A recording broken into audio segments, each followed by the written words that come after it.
Good evening. Hello, everybody. Welcome. I trust you are all well on this sunny day, sunny evening. Clouds are coming over a bit now, but yeah, it's been a good day. Firstly, hopefully you can all hear me. Give me a quick hands up if you can hear and see us both. Hands are going up. Excellent. Good stuff. Ian, can you just say a few words? Say hello, make sure they can all hear you. I can say hello. Hello, everybody. Hope you're well. Excellent. Hopefully you can all hear Ian as well. Great stuff.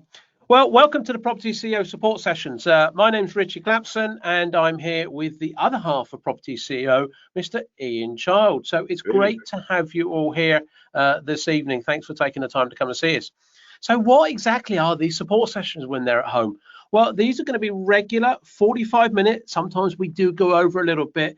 Sessions just that we're just trying to inject a bit of positivity into what's happening right now. You know, we started these, we're on about our fifth, is this our fifth or sixth? I can't remember, session now. Started these as a bit of reaction. People were saying, you know, oh, it's all a bit doom and gloom, and you guys are quite positive. Love speaking to you guys. So we started these things up really just at the whole point of inject that positivity to be a regular little calling point for all of you out there, and indeed anyone else that you know that just needs that little bit of uplift through the week every now and then. We do, as we always said, we're going to park all that negativity that's on the outside world.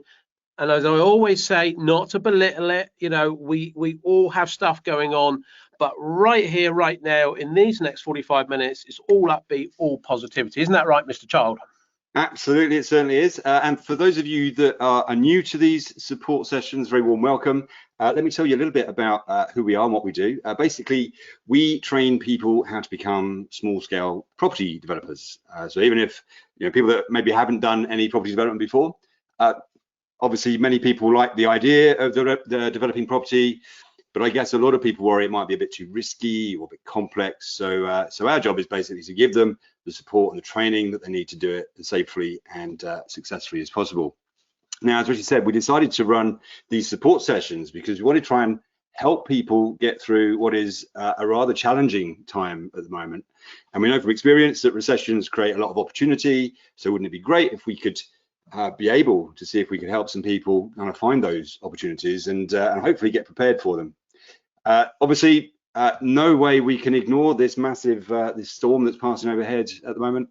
But we know that people that focus on their livelihoods kind of now are going to come out of a recession and come out of this coronavirus thing in the best possible shape. So that's who we are and why we're here. Although I suspect, actually, to be honest, there may be a few of you a little confused this evening. Some of you may not recognize Ritchie as, if I'm not mistaken, you're kind of sporting a bit of a new look this evening, Mr. Clapson. I've had my hair cut. Yeah, even in these difficult times, I've had my hair cut. And there's an obvious question there, given that every barber and hairdresser I've heard of is shut at the moment. What was the secret to your, well, I'd call it success. I think it's success. I think it's quite good, actually. The secret of my success was about £12.99 on Amazon, a set of clippers, and a willing wife who watched 2 Google videos and had a stab at it on Sunday. And I actually thought she did quite well. I was quite happy with the clippers. It's when she got the scissors in this pack of clippers and scissors that she ordered, she got the scissors out and said, I think I'll give it a go on the scissors as well. So I think there's a whole new career for my wife. YouTube has a lot to answer for, doesn't it? I'll give us a little bit of a 12 there. Can we just see the sides? Say again. Show us the sides. Wow. Raj says it looks lovely too. What about the eyebrows, says Dom. All right, you lot, come on, let's pack it in. Pack it in. No, I think in summary, I think the sort of executive summary there is it will grow back. You'll be fine. Absolutely. Yeah, Gavin says, look smart, Ritchie. What's Ian going to do? Ritesh says, for a moment, I thought, like some of us, you're also follically talented. Yeah, and Dale, thank you. Hello, chaps. Good afternoon. Afternoon, Dom, Gavin. Yeah, quite a few joining as we're talking. So hello, Raj, Ritesh, Roma, Simon. I can't pronounce this name. Hopefully I get this right. Wajechi. Do you know, I'm really going to struggle with that. So Apologies, I'm not going to get that one right. I really wish I knew how. You'd have to tell me. Give me maybe some pronunciation in the chat box and I can sort that out. Amit, good evening. Clive, good evening. Leanne, Jacqueline, excellent evening, chap, says Leanne. Evening to you. Please also put any questions in as we go through. So obviously we quite like a bit of banter as well. You can take the mick out of us as much as you like, particularly if it's about Ian. And so please go ahead and do that. A little bit of fun this evening. So we'll have that. Yvonne's just joined you. Hello, Yvonne. Welcome. And any questions in the chat box, and we'll pick them up as we go through. Please put them in there. This is what this is about. We've got a few questions, some that come over from Saturday and a couple of others that's been sent in. So we can also pick those up. And the other thing is as well, please, this is getting out. We're getting new people on. Give us a wave. Can you give me a wave if you're completely new? This is your first time you've been with us this evening. Yes, Mark, thank you for a few of you coming on. Yes, thank you. Yes, yeah, excellent. There's quite a few actually. I'm not going to read them all out. So there's quite a few new people, and that's really good. We're trying to reach out to as many people as possible. We're getting terrific feedback from this. It's quick fire. It's 45 minutes to an hour. You'll be done by 8. Sat down watching a bit of telly or do whatever it is you need to do. So please, can you share this out there? Tag us on Instagram or Facebook at Property CEO Training. That's Property CEO Training. Or use the hashtag propertyCEO. I'm not quite sure what that means, but I understand my social media lady tells me that's important. But please tag us. Please share the invites out there. Take some photographs as we're on screen. Put it out there. We really want to reach out and help as many people as possible.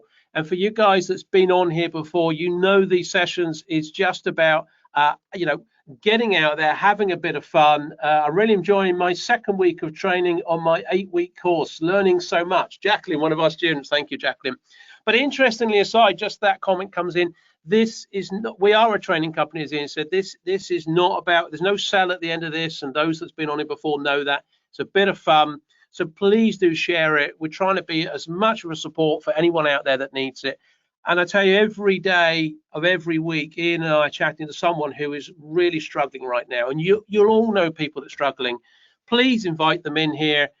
Doesn't matter whether they're property people or business people. Maybe they're even thinking about property.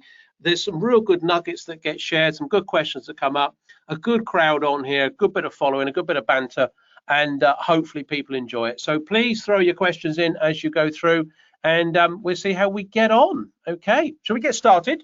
Let's get cracking. Excellent. Right, let me have a look. I've got a question. Let's pick up a couple of questions that as well, actually, this is quite exciting. Now Ian's not going to be doing a top 10, but he does have, only if people want this, a few tips. And I asked him, guys, what his tips would be. And he said that I've written this down. It's on my list here. He says he's going to give a few tips. So I don't think it's 10, which would be really good, because 10, some of you that's been on before know that he bangs on a bit with 10. So hopefully it's well under 10. But he says he's going to give a few tips on how you can use your body to trick your mind. Give us a wave if you want to know about that. If you want to know how to use your body to trick your mind, give me a hands up if you really want to hear that this evening. Nina does, Steve does, they all do. They all do. Is that exactly what I said? Must be what I said. Yeah, good stuff, right? Well, we'll cover that one off in a minute. First of all, let's get into a couple of questions that we missed, and we run out of time as well sometimes with these. Let's just see if Mike's on. Can't see him at the moment, but he may well join or listen to the recording. I know some of you are listening to the recordings out there, but there was a question that Mike asked on Saturday, and some of you would have been here Saturday. We had Colin Smith on, a planning consultant, by popular demand, to give us some really good nuggets on what he thought was potentially coming up, where the opportunities could be, because don't forget, we're all about opportunity here going forward. That was really good. If you weren't there Saturday, please listen to the recording. Is the recording up yet, Ian? Is it going up tomorrow? It's going up first thing tomorrow morning on the YouTube channel. Great stuff. So get onto our YouTube channel, propertyCEO YouTube channel, and you can listen to that recording. And please, again, share that out with other people, because that's really useful. There's a question that Mike put on. I can't see him on here, but he might join in a minute. And he said, I've been talking to a homeowner who would like to sell off half of his, in brackets, huge garden for development. It's within 400 meters of an SPA. Now, some of you might not know what an SPA is, but I'm assuming that Mike's thinking this is a special protection area. Is there any way to get planning that you've experienced? Now, this was for Colin Smith. So I actually, Mike, I did take the time, if you're listening or you're listening on replay, I did take the time to give Colin a quick call on this afternoon and have a chat. Now, for those that don't know what a special protection area is, an SPA, and assuming that we're on the right track, it's really to do with protection of sort of endangered species. So it could be birds, newts, all those sort of things that often come up. So the wild-crested newt, maybe the saber-toothed tiger, that sort of thing, those endangered species. And so quite a lot of times, councils, local authorities put restrictions on certain areas. And so here, Mike has said that this is in 400 meters of an SPA. Why is that important? Well, what can happen here is a development could disrupt or interrupt those areas, okay? And maybe depending what's in there, there may be certain times of the year that you can develop or not develop because of breeding and so on and so forth. So the disruption, even though it's 400 meters away, he's not talking about developing the SPA, that special area site. He's actually talking within 400 meters. So it can be a real problem. Now, what simple answer from Colin, and this is the answer that I assume would be the case. He said the first thing you really want to be doing is checking your local authority development plan to see whether this area that you've got, albeit 400 meters away, is included in the hatched area for the SPA, for that special area of protection. If it is, you're probably on a hiding to nothing. He said you're probably not going to get anywhere if it's included within the boundary of that SPA. Assuming it's not, he said in simple terms, you're going to have to get yourself an ecological survey done of some description to find out what's in there, what's in this SPA, and what the implications of that are. As I said, it might be, yeah, you can build and you can develop, but you can only develop in this time slot out of a breeding period of whatever those species or whatever could be in there. It might be, no, you just can't do this or you can't do that at all. So he said, yeah, first thing is look at the local authority development plan. Second thing is maybe get an ecological survey done and have a look at it. But he said even before that, in the first instance, and Mike, if you're on board tonight, as I say, I can't see you on here, but if you listen to the replay, what Colin did say is if it's a serious proposition, if you're really looking at this as an opportunity, put it through to him. We've put Colin's details are going out in the show notes tomorrow, aren't they, Ian? Yeah. They are, yeah.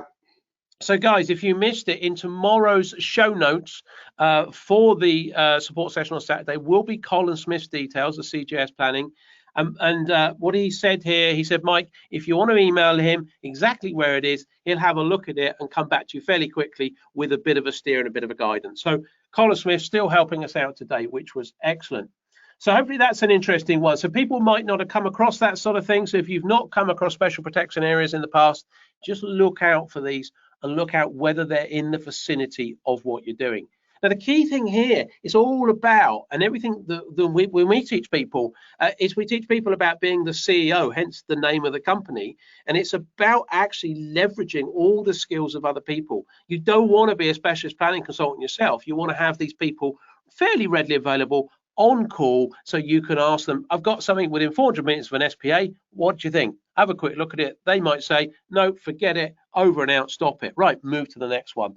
Or they might tell you to start to pursue it. So having all these professionals around you as a CEO and the way we try and teach people is massively, massively important. So Mike, hopefully either if you're on tonight or on the replay, you're going to pick that up and see that. Good, a few other people joining us. Bippin's in, excellent. Jenny's in, Kirsty's in. Oh, they're all coming on, so excellent. W something or other. I don't know what your name is, W something or other, but you're in. Steve's in. Hello, Steve. Good evening. And Stephen, good evening. So hopefully you know which ones you are. Great stuff. Let's have a look. I've got another question that's just come straight in. Let's have a look at this one from VJ. And it says, for a light industrial building that is not constructed of brick, which you construct the new units, or would you construct the new units inside the shell of the industrial building, or would you knock the industrial building down and then build your own units? Okay, so the question is there, if you've got an industrial unit, a light industrial unit that VJ looks like he's looking at, that's not constructed of brick and blocks, I'm assuming you're talking about a crinkly tin sheet for want of a better description. Would you knock it all down and start again? No, you wouldn't. I'm going to take a drink and then I'll tell you why. You're keeping everybody in suspense.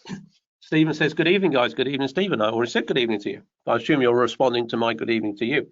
So the thing is here, Vijay, is that you're not allowed to knock the building down. When you've got permitted development rights, it's the rights for the change of use, okay? And it's the right to convert the building that you have, not to build a new one. That's not the current rights. There are lots of things which could be changing on PD rights at the moment, but as it stands, you don't have the permission to knock the building down. And a lot of you will know as well, if you need to do any elevational changes to the building, then you've got to go for planning. That's another discussion as well, that you have two stages. You've got the permitted development rights, which give you the change of use from light industrial to residential, but you actually have to put a planning application in to do the elevational changes. So on that same basis, Vijay, if you had to knock the building down, you would be having to do a full planning application to do so. And actually by default, you would actually, get rid of your permitted development rights.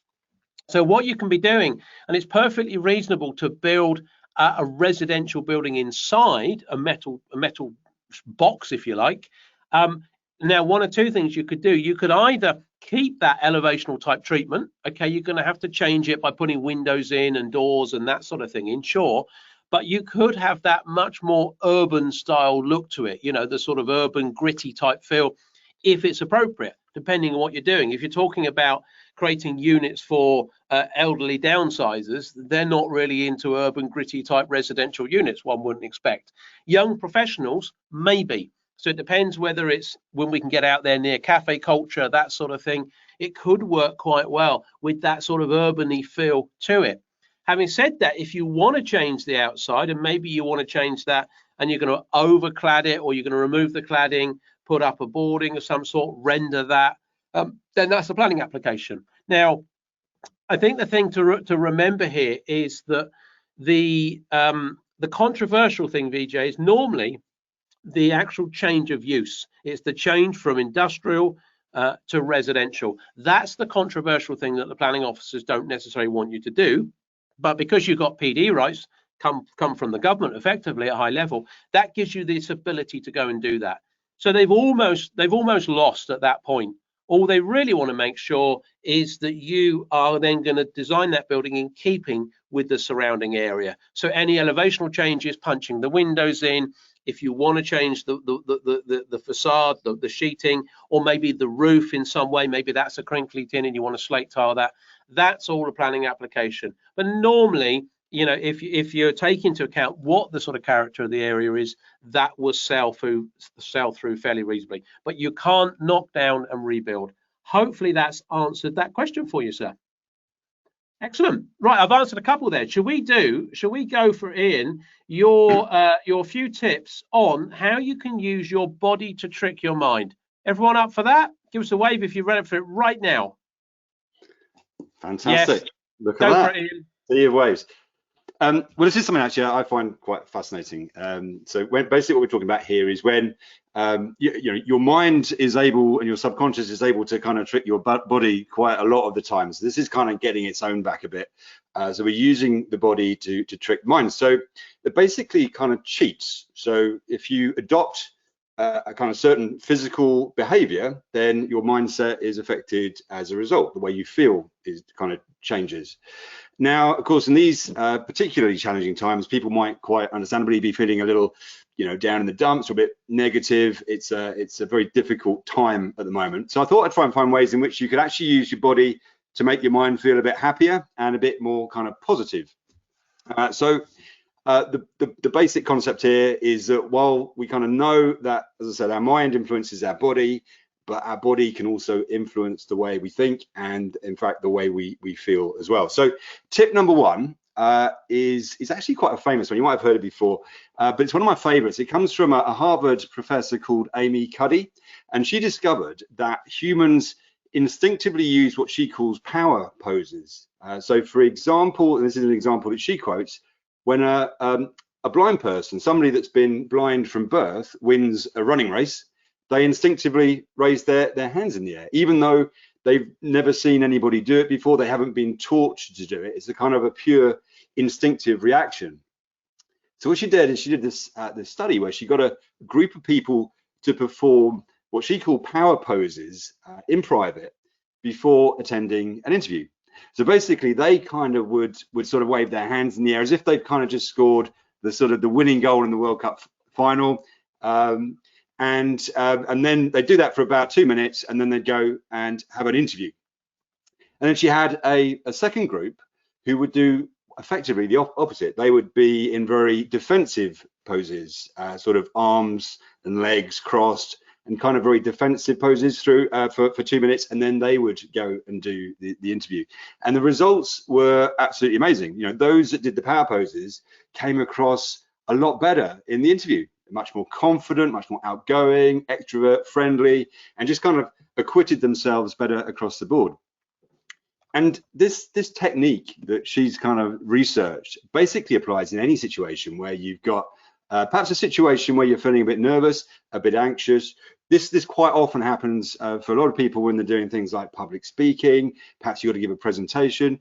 Perhaps you've set up a meeting with some people, you know, members of a professional team, estate agents, whatever it is, whatever business that you're in, people that you don't know or you haven't met before. Or maybe you're hosting one of these and maybe going a little bit out of your comfort zone, hosting an online meeting where obviously all the technology, you know, lots of things could go wrong and you're a bit worried about it.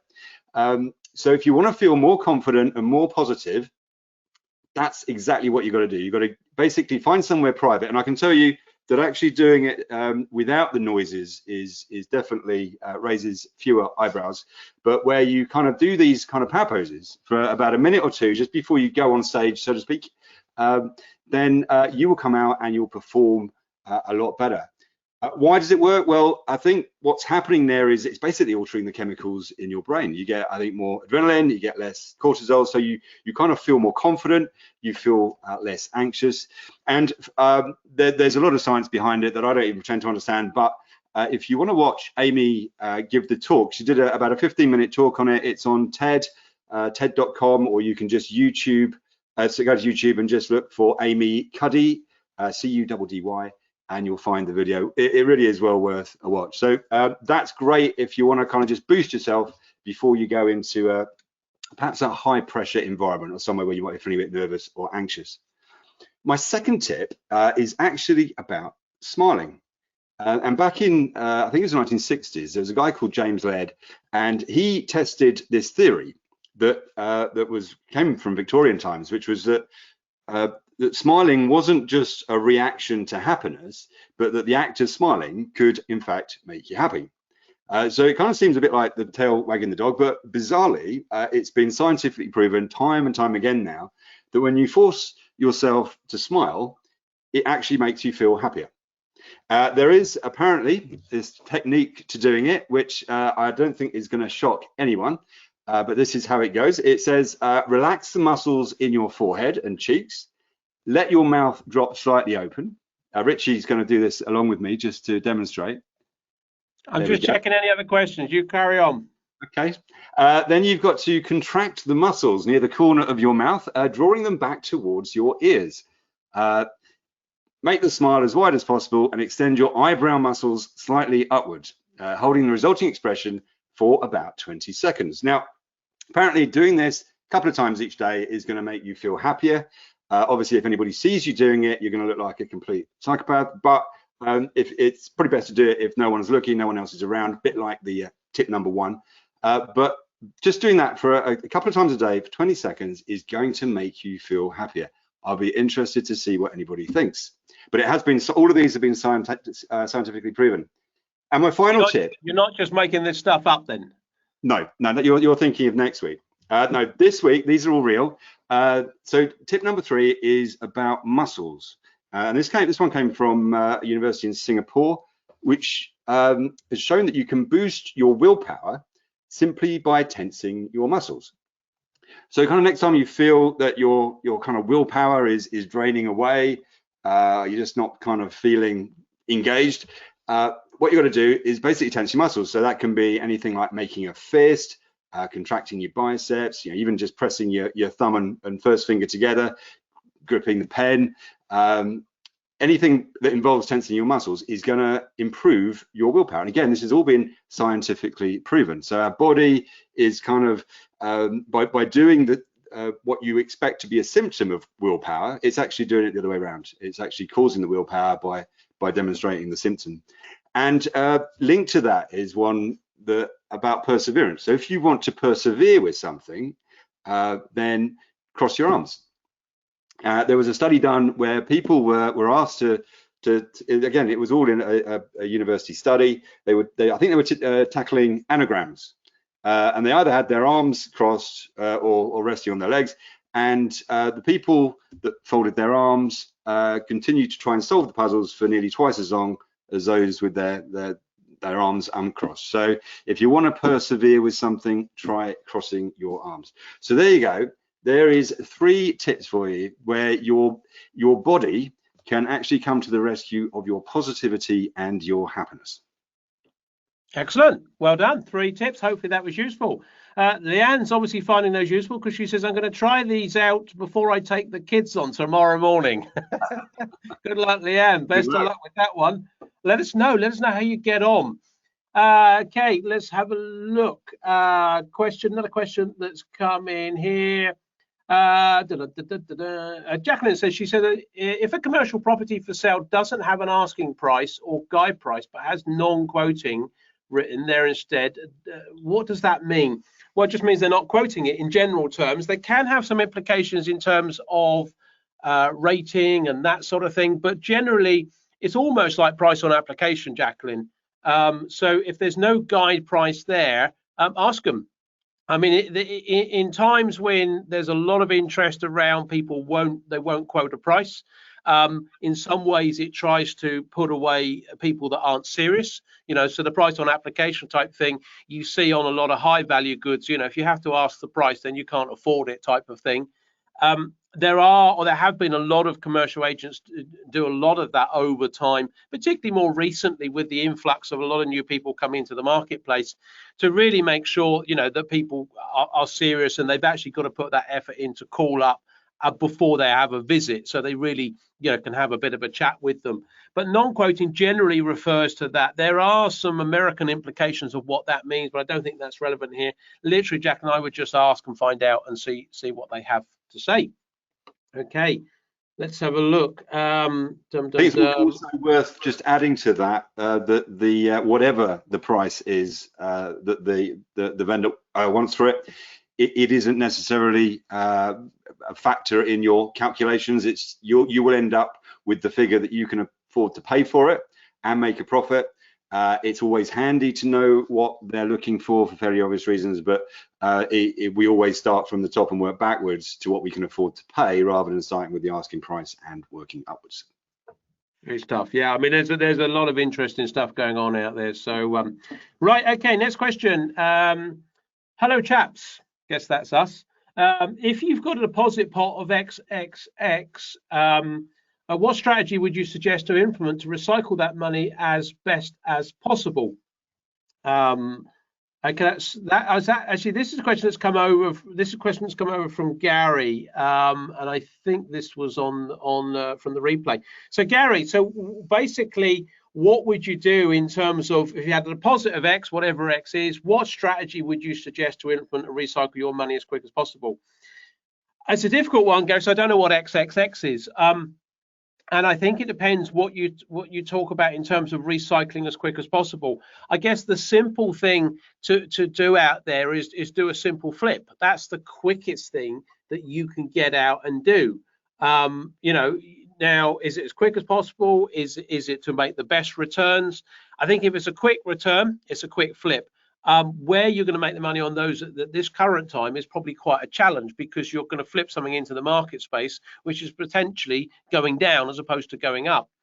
I think if you're looking and your ability is, well, you're looking slightly longer term, or what's the best return that I'm going to get? Where's my best return going to be for the sort of money I put in? And you're looking at some significant, maybe life-changing type of returns, and I think it's development. And I think it is in some form of development, relatively small. We talk about doing some relatively small development projects. We're talking about yielding 150 to say 250,000 profit. Now, for a lot of you, that might be a significant life-changing amount of money, but year in, year out, but they are still relatively small development projects.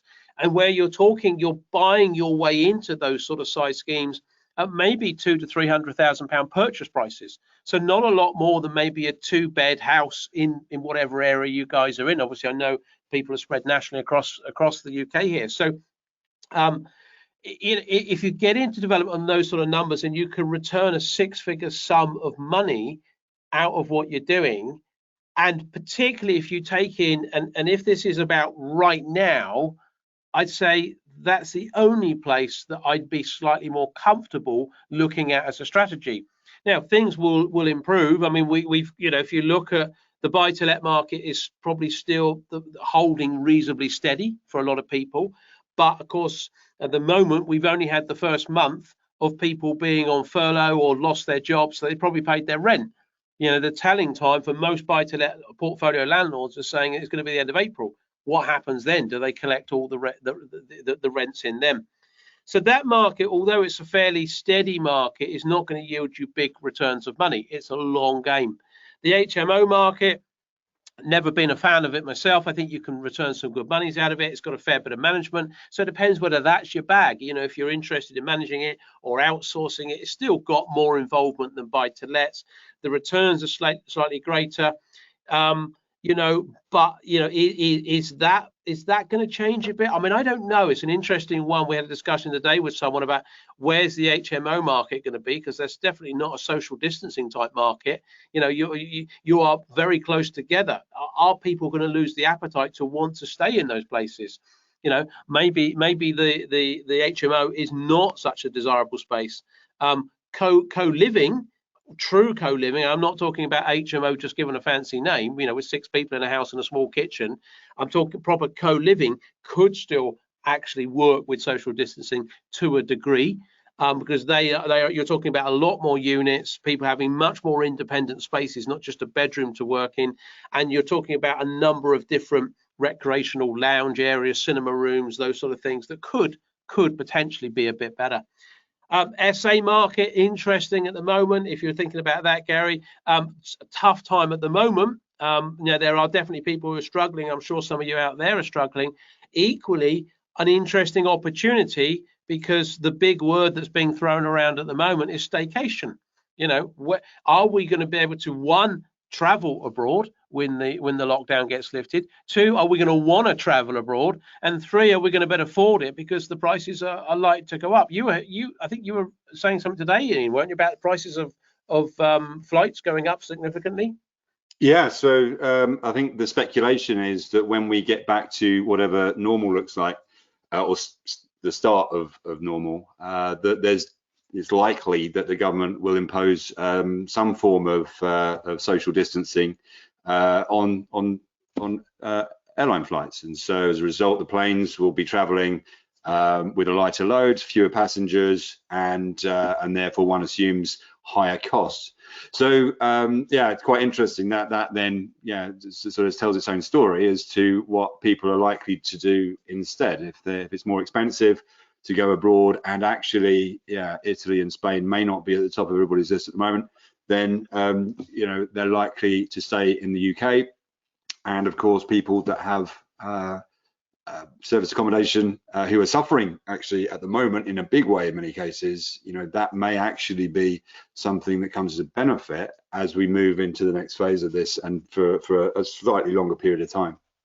By the way, Dom's on tonight, and he says we love airlines. For those that don't know, Dom is in the airline industry and is struggling like a lot of us. And I think he's been working on repatriating people across the world back to the UK. But he's also one of our students and getting into development. So we all love airlines, Dom. Don't be doing me out of a job, he says. The exclamation mark. We're not, Dom. We're not. But absolutely, but I think, in the short term, staycation market is going to be, I can't deny it, as much as I'd like to say no, it's all going to go straight back to normal. It's going to take a while, and people's ideas of what they want to do is going to be a little bit different. And unfortunately, that's a lot of the press has generated that scaremongering to get us to that point. So I think if you're talking about going back to Gary's question here, you know, SA is going to have some opportunities going forward if you're prepared to get into that market. But for me, it is development. If you get into development, and there's a great time at the moment because you're moving into an area where you're not going to be putting something into the market for 18 to 24 months at least. You know, now let's say you found a development tomorrow, or let's say you're not into development at all. So Gary's here saying what strategy. So assuming, Gary, you're not into development at all. Well, let's say tomorrow you started understanding how to do development. You know, you learned how to do development. Within 3 to 6 months, you'll know how to do development, and you might have maybe in 6 months found your first deal. So that means you're probably not going to drop it into the market for another 18 months, so probably 24 months. And at the moment, the word by a lot of people, the feeling and opinion, although no one knows, is that the market will have stabilized to a reasonable degree in 2 years' time, 18 months to 2 years. Now, we don't know. We've got to monitor how far we go down and at what point we recover. And is this a quick snap back up, or is it a slow, steady slog? We don't know. But I think one thing's for certain, a lot of the investment markets out there are interested in 18 to 24 month deals. So if you were looking for as much security, mitigate your risk as much as possible, take advantage of the low purchase prices that undoubtedly will be coming up, and that's going to be for all of us out there as developers or people that want to get into this market space. Take potential advantage, and I say potential because we don't quite know which way to go, but potentially some lower tender prices in the short term. Medium term, not sure where they're going to go. Long term, they're probably stabilize, so you might have an advantage there, and perhaps the market would have almost recovered in 24 months time, even if it's down a tad still. So putting your money, your investment, because you're talking here about a deposit of XXX, leveraging then other investment, whether you need to invest, leverage other private funds or commercial funds to do development, will probably, Gary, give you your biggest return out there, and probably with minimal risk. So hopefully that's answered your question, and hopefully food for thought for other people. Okay, next question. Let's have a look, see what we've got. Are there any specific areas where you think the recession will bring opportunity in property, and how can we work out where new opportunities are likely to come? Do you want to pick that one up, Mr. Child, sir? Sure. So opportunities in property. Well, I think we've talked about permitted development quite a lot. You would have heard, if you joined the last session, quite a lot of talk about that. And I think that's, you know, the main thrust here is that irrespective of what happens with coronavirus, whatever happens with recession and however long that goes on for, the underlying problem is there's, you know, a housing shortage. So the government is using permitted development as its tool to kind of open up that space and that opportunity that sits, as we've discussed before, between people that are self-building, building their own homes, and the big players, the larger house builders, who are really only interested in building kind of housing estates and bigger type projects. And the reason the government kind of doing that is because obviously that housing stock, or sorry, that building stock, brownfield stock, already exists. And so it's just simply a question of repurposing it. It knows that the planning process is a bit of a nightmare, under-resourced, and a bit challenging to get through in many instances. So by increasing the PD rights, it's able to encourage people like us to build. It makes it relatively easy to do in comparative terms. And I think as we've talked about on previous sessions, and we've heard even in the last budget, that the government is increasing those PD rights. So I would say, you know, that's an obvious area. Other areas that kind of link to that, we've talked about retail. The high streets are changing. We've obviously got a situation at the moment where, you know, a lot of businesses are suffering. A lot of in all spheres, large and small. And of course, what we may well end up seeing there is that, yeah, a number of businesses for sure will unfortunately go to the wall. That's what happens in a recession. And the coronavirus and the recession are kind of, you know, they're linked, but they're two separate things, and they're both going to have an impact on businesses. So we are, you know, we're going to see some property become available because of that. We're also going to see, I think, individuals and businesses potentially looking to offload property, you know, the property assets that they have, potentially because they need to become more cash rich than they are, need to get their hands on some assets, on some more liquidity. So I think there's definitely some opportunities there. I think in terms of how you can work out, I think that was the second part of the question, where these opportunities are likely to come. I think part of it is joining the dots. So just being a little bit cute about how you think about these things. So when we were saying a few moments ago about the airline industry, okay, so it's simply an article that was around today about the potential, the fact that flight costs might go up. Then again, we're just kind of joining the dots, which is that, well, that means presumably that less people can afford it, which means that less people will go, which means that more people will want to stay at home, which means that the people that own property that they might rent out could benefit from that. So it's just kind of following the logic through. I guess another way of looking at that, another example, if we're looking at businesses that are looking to offload land or property assets, either as because they're getting rid of the business or because they're just trying to get some cash, then again, that's going to be happening. You just need to be able to kind of work out, well, what businesses are they perhaps likely to be? What sort of properties are they likely to have, and so on and so forth. So I think the final observation I'd make on it is that it really is about taking action, though. I think it's really easy. We could sit here and pontificate about lots of things. We could say that the stocks and shares, the best place to put your money, you could say, might be in companies that are producing PPE equipment. But unless we actually do it, unless we actually invest, then it's kind of there's no benefit in being proved right. So it's one thing to kind of speculate about all of these things and have an idea about which way things are going to go. Obviously, the most important thing to do is then to kind of follow up on that. And I think that what we should all have here is we can take some time out now to do a little bit of research, perhaps in some of those kind of niche areas, perhaps locally, where we think there might be some opportunity, and then have a bit of a game plan. Maybe just even kind of just strategize amongst ourselves in terms of what that might look like, where we think the biggest opportunities are likely to be, and maybe an action plan. And it may be that the action plan doesn't get rolled out necessarily today, but at least we're then in a position where we can kind of position ourselves to take advantage of it, rather than just have this kind of idle thought that, oh yeah, that sounds like a good idea. We need to be able to convert it into actions. Great stuff. Hopefully that's answered that. Let's get straight on to the next one, conscious of time. Hi guys, will you be having, this is from Mark, a webinar covering funding options for buy-to-let purchases? Short answer, Mark, not specifically, and I'll tell you why in a minute, but let's read the rest of this question, and I think we could perhaps do something to give you some guidance in some direction, because Mark says, I have 2 buy-to-lets, last one bought 10 months ago. I've managed to save since buying the last one and have a 50k deposit now, and I'm looking to buy again. So I'm looking at several auctions, and the only path I know is what I've done before, which is looking at a property sub 100k, obtaining a 75% bridging loan using my remaining funds for the refurb. Then once refurbed, and thus the property value increase, switching on to a buy-to-let mortgage and getting some of the deposit and the refurb costs back, but difficult to get all the initial funds back. This obviously restricts buying ability, so I'm assuming there must be an alternative way to finance more effectively.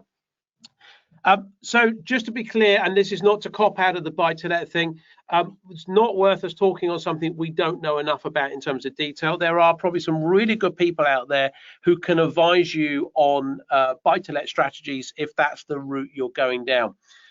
Personally, it's not an area I get involved in. As a company, we don't get involved in buy-to-lets. We don't teach buy-to-lets, we don't teach HMOs, we don't teach SA, so we generally are just teaching development. What I would say though, Mark, is that it's fairly consistent that a lot of people struggle building that buy-to-let model.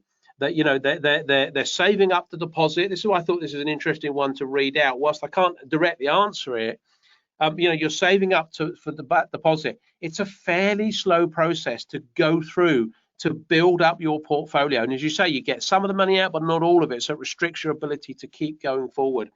I think in this current market of where house prices are going, you're not normally adding a huge amount of value to those. To get the funds back out is always the challenge. And that might be more of a challenge for you, Mark, going forward. If you're interested, and if everyone else is interested, what we could do, We could perhaps on Saturday, Ian, if we've got a bit of time, we could do it Saturday or next Tuesday. We'll work out either Saturday or Tuesday when we've got time in, because we always try and see if we get an odd guest or something come along to one of these sessions. Not that odd. Not that odd. Well, the last one was, it was Colin Smith. So we'll see who else we get. But I think, Mark, what we could do is we could just talk a little bit. I won't have time this evening to start it and finish it in time to do it justice, but we could talk about how development can get you building up your portfolio of buy-to-lets far quicker than you can doing it the route you're doing it. So buy-to-lets is great, you know, it's good, it's steady. People often term it as the vanilla type investment. But if you're interested, we could show you how you can rapidly accelerate through development. So it's combining, I don't like using the word strategy, some people will know that, but it's just combining these various business approaches of sort of vanilla buy-to-let portfolio with development, or the other way around, and actually building your portfolio significantly quicker. If that's of interest, if you want us to talk about that, give us a hands up. So if we get enough hands up, we'll talk about that on the next session. Mark's hand definitely went up. That's quick. Quite a few of you. Yeah, okay, guys. Well, we'll do that on the next session. Yes, someone's even typing in yes as well. Jenny's just asked as an aside, she says, do you have timings for upcoming sessions, or is that to be confirmed? Jenny, at the moment, I think what we are sticking to is 7 o'clock on a Tuesday and 10 o'clock on a Saturday. And we're just going to keep alternating that as we go forward. I think what would be good. Say again, Ian? In the morning on a Saturday and in the evening. Yeah, so not 10 o'clock at night, 10 o'clock Saturday morning. And we'll be done by 11, and then 7 o'clock on a Tuesday night, and we'll be done by 8. And we intend to do that each time. So it's nice and short and sharp and get you going, get you into things. Can we just ask, and maybe whilst we've just got a bit of time, these sessions are for you guys. So if you're not joining on and listening and asking questions, then there's no value to us. So it's really about putting this out there for you. We enjoy it. We enjoy giving back. It's good fun. We've got a bit of banter on here with a few people, so that's great fun. But can you just type in the chat box and we can pick this up? What do you want out of these sessions? What's important to you? So we had Colin Smith on, gave us some planning advice. Would it be really useful to bring on, say, an estate agent to tell you where he or she sees the market going? Some of you remember we had a brief comment from a project manager. Would it be useful to get a project manager on? What would be really useful out of these sessions? Okay, apart from Stephen says a big hug. All right, Stephen, this is the big virtual hug for all of you. But what do you want out of the sessions? What would be really useful? Can you type that in the chat box so we can get a bit of that going, and we can pick up on those? As that's coming in, there's another question here I want to pick up. I was just going to pick on one from Nina. Yeah, do you want to pick that one up? Yeah, so Nina says, in light of what I just said about staycations being more popular as people will be more reluctant to travel post COVID-19, would holiday lets be an attractive proposition? I think the thing there is that obviously if we look at those ingredients, then you'd think, well, possibly yes. But then if you look at the situation that a lot of service accommodation people find themselves in at the moment, then they may have a slightly different view, and the truth lies somewhere in between. So the answer is it depends. I think what you need to do in a situation like this, definitely got to think it through. But perhaps more importantly than anything, you need to speak to people that have done it, people that have actually gone down that route before, and so they've lived through the good times and the bad times, and hopefully they'd be kind enough to kind of share some knowledge with you and experience with you, just in terms of the kind of the pros and cons. I think one of the things that's always a little challenging when it comes to property, and I found this when I first started in property, is that everything looks great, everything looks absolutely fantastic. Every networking event always talks about, an email that you get always talks about the amazing profits you can make from every and any single strategy. But the reality, of course, is that that's not the case. Every single one of these strategies has a potential upside, but they also have a potential downside. And the key really is, before you jump, make sure that you've done your due diligence, make sure that you've researched everything. So wherever you look going forward, I think the advantage we got here is that there are lots of people that have invested in holiday lets, Lots of people have done service accommodation and so on. So there are lots of people to ask, just in terms of networking, even if it's only online networking at the moment. So you can get a good picture of what perhaps normal looks like, and then take a view as to what is likely to happen to that in the future. And again, you can ask for people's kind of input on that. There are obviously communities that specialize and sort of groups and networking groups that focus on service accommodation, on holiday lets and so on. So perhaps get engaged in those groups and then just try and find out, make sure you've got a really solid understanding of the subject, but also where you think those opportunities might be going before you make the decision. I think the obvious thing to say is that, you know, we could be looking, is that opportunity a short-term one for staycations? Is it that it applies for, let's just say, 2021? Because until the end of 2021, things are not back to normal. Whereas if they are back to normal in 2022, when we've got a vaccine and people have moved on from COVID-19 and we're not yet at COVID-20, then potentially things are back to normal. You need to know what that looks like too. So it's not just a strategy that will work for next year. It needs to be one that you've got exit strategies for, an ongoing strategy for, well beyond that. So do your research. Great stuff, Nina. Hopefully that's good. Joe, yeah, lots of stuff coming in. Just to read a few out, things that people have asked for, apart from Stephen wants the big hug, which obviously every time we'll try and give you. A commercial agent chat would be good, be very interesting. I'm just reading a few of these out as I go through. Yes, an estate agent would be good. How to find a good advisor and work with them, particularly a commercial surveyor. Really good to have a project manager come on, a QS, some site finding options, knowing where the market is going and opportunities there might be. Okay, we can give you some opinions on some of that stuff, Jason, no problem at all. Development, how to find a project manager in a particular area. Some examples of light industrial conversions, Mansour, no problem, we can do that.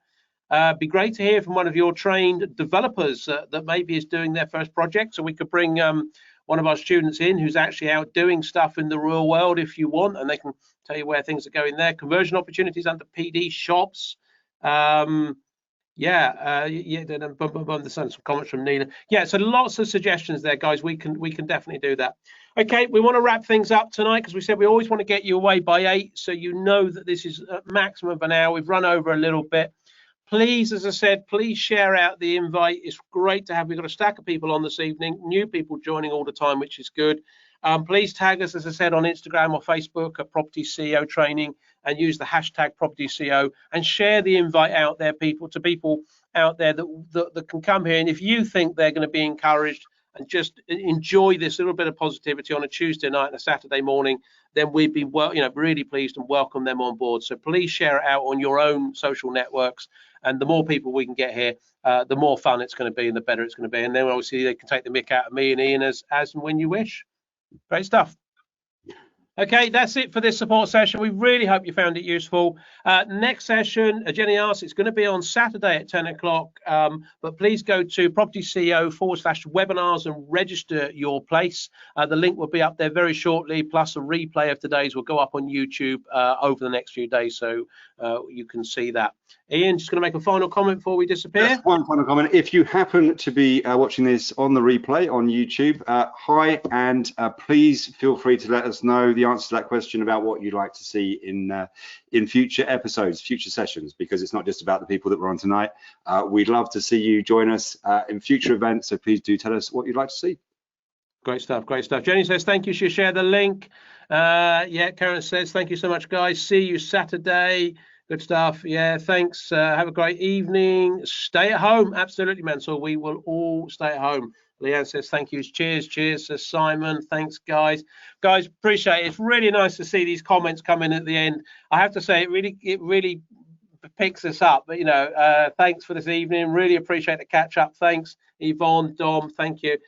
That's what we like. We like seeing those come in.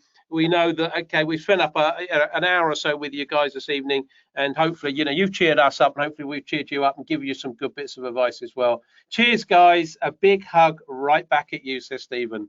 Right, we'll finish on that one. Keep the comments coming in, guys. See you next time. See you soon. Bye. Good night.